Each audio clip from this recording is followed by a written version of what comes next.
Ce tuto vous est proposé par Oscaro. A l'aide d'une clé à vidange carrée, desserrez le bouchon du carter. Puis récupérez l'huile usagée dans un bac de récupération. A l'aide d'un grand tournevis plat, débloquez la pâte de fixation. Puis délogez le vase de son encoche afin de dégager l'accès au filtre à huile.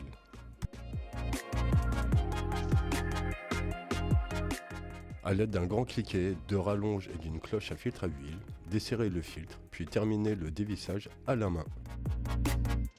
Utilisez un chiffon pour nettoyer l'emplacement du filtre à huile afin d'éliminer les résidus et préparer le remontage. Préparez les éléments neufs avant le remontage. Lubrifiez légèrement le joint avec un peu d'huile moteur afin d'éviter de l'endommager lors du vissage. Présentez le filtre à la main pour engager correctement le filetage puis vissez fermement. Nettoyez la portée à l'aide d'un chiffon. Lubrifiez le joint neuf, installez-le sur le bouchon, puis approchez l'ensemble à la main.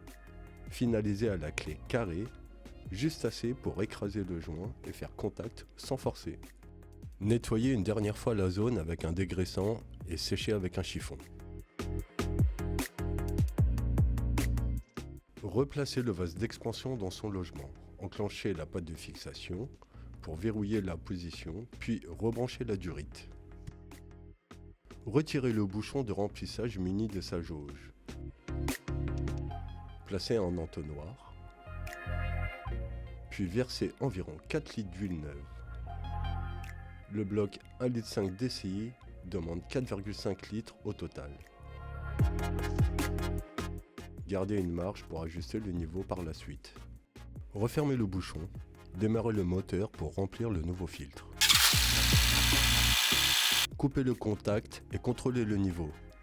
S'il n'est pas atteint, ajoutez le complément pour atteindre le niveau exigé. Contrôlez une dernière fois à la jauge. Une fois le niveau optimal atteint, refermez fermement le bouchon de remplissage.